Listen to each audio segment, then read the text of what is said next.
The Edinburgh Castle sits on the Castle Rock, or volcanic rock, formed 350 million years ago and rising 430 feet above sea level.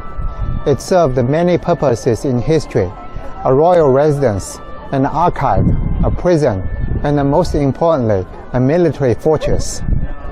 It was under siege by the enemies many times.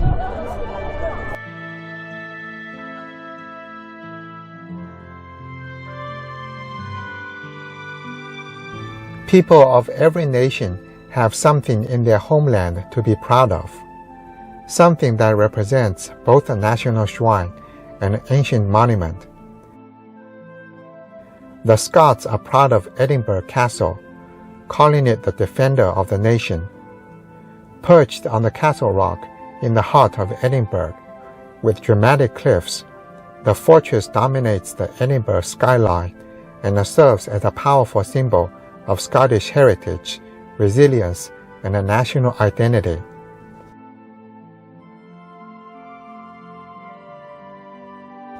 The castle has a 3,000-year history of human settlement. In medieval times, it served as a stronghold to withstand the sieges and attacks from the English in the Scottish independence wars. There were times the castle was captured by the English, and there were times it was retaken by the Scottish, becoming a symbol of Scottish strength and perseverance.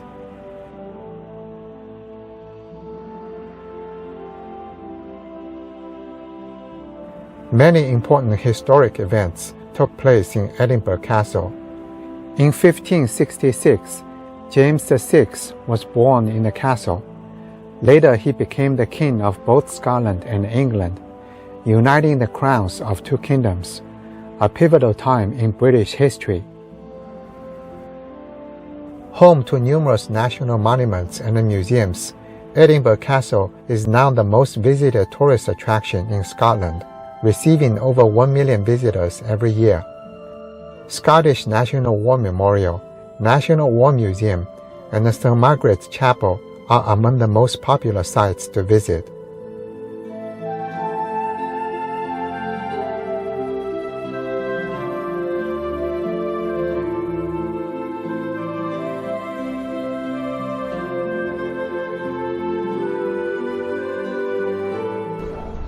The statue by the gate on the right is William Wallace, the military leader who led Scottish independence war around 1297. He is a Scottish symbol of resistance, independence, and freedom. His story is featured in Hollywood blockbuster and Oscar-winning film Braveheart, in which he was played by Mel Gibson.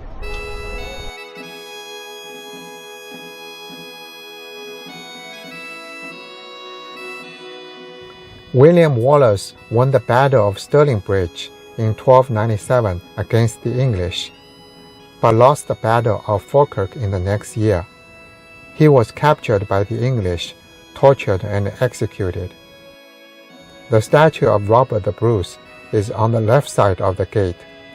Robert the Bruce was a Scottish nobleman who took part in William Wallace's campaign and became King of Scots in 1306. He fought successfully against the English in 1314 and won the independence of Scotland. Above the gate, there's the national motto of Scotland, Nemo me impio lasist, Latin for "No one can challenge me with impunity."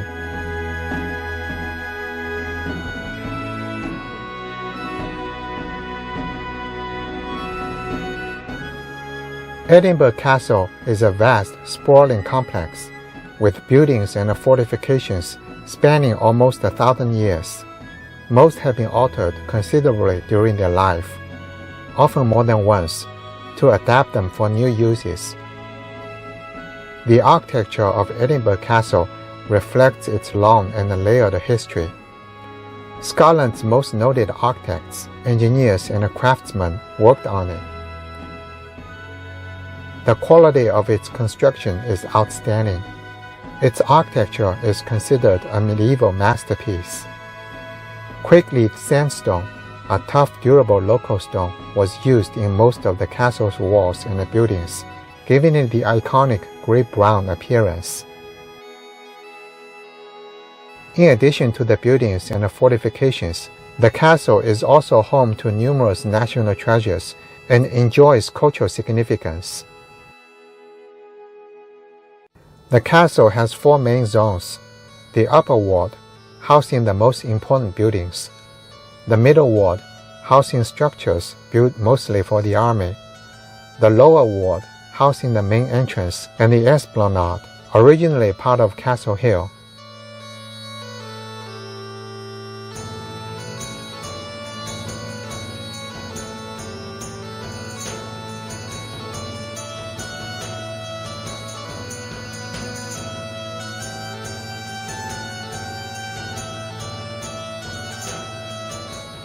The oldest building is St. Margaret's Chapel, built in 1130 in a Romanesque style by King David I in memory of his mother, Queen Margaret.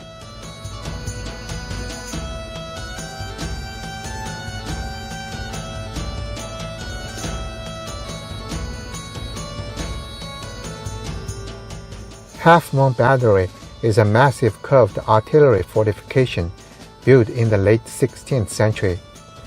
The cannons on the gun battery gave a wide horizontal sweep of fire.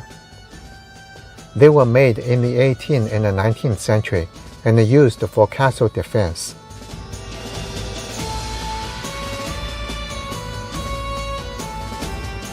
Today, tourists often gather here to enjoy the panoramic vista of Edinburgh.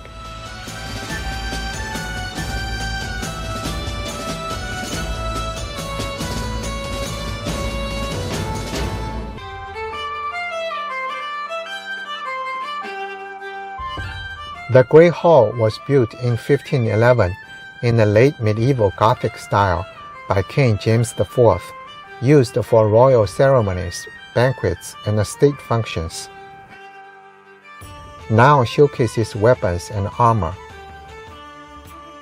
The walls are adorned with spears, swords, shields, and suits of armor, reflecting Scotland's glorious military history and struggles to earn its independence.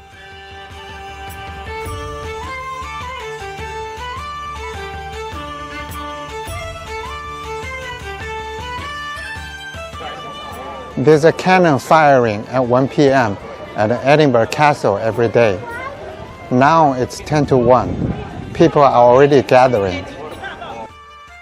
The 1 o'clock gun fires every day at 1 p.m. except Sunday, Good Friday, and Christmas Day. Started in 1861, it helped ships in the Firth of Forth set their maritime clocks accurately. Now, one of Edinburgh's most beloved daily traditions for tourists and locals alike.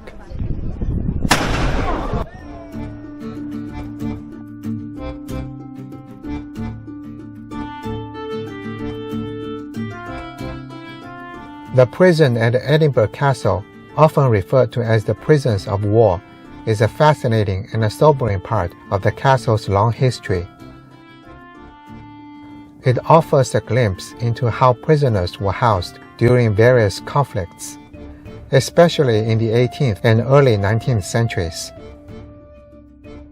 The prison consists of vaulted underground chambers beneath Crown Square where prisoners of war and sometimes criminals were held. It once held thousands of prisoners from many nations during many wars: American Revolutionary War, Napoleonic Wars, wars with France, Spain, and the Dutch. Notably, some American prisoners were held during the Revolutionary War. Though confined in dark, damp chambers, conditions were surprisingly humane compared to other prisons of the era.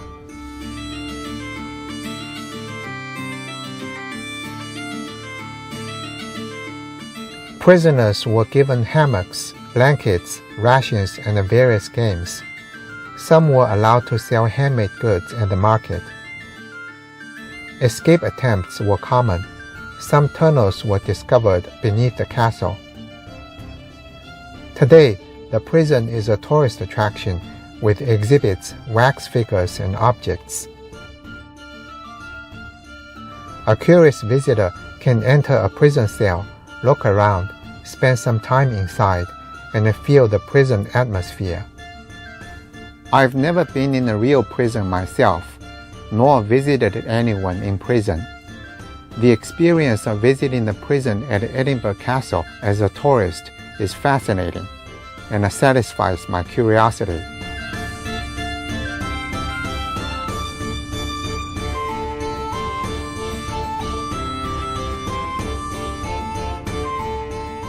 Edinburgh Castle, by its very position in the heart of Scotland's capital city, plays a leading role in the life not only of the city, but of the entire nation.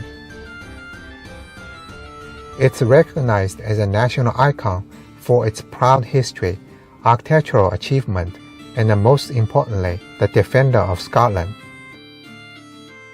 Aside from being the most popular tourist attraction in Edinburgh, today it still functions as a meeting and a reception place for foreign dignitaries.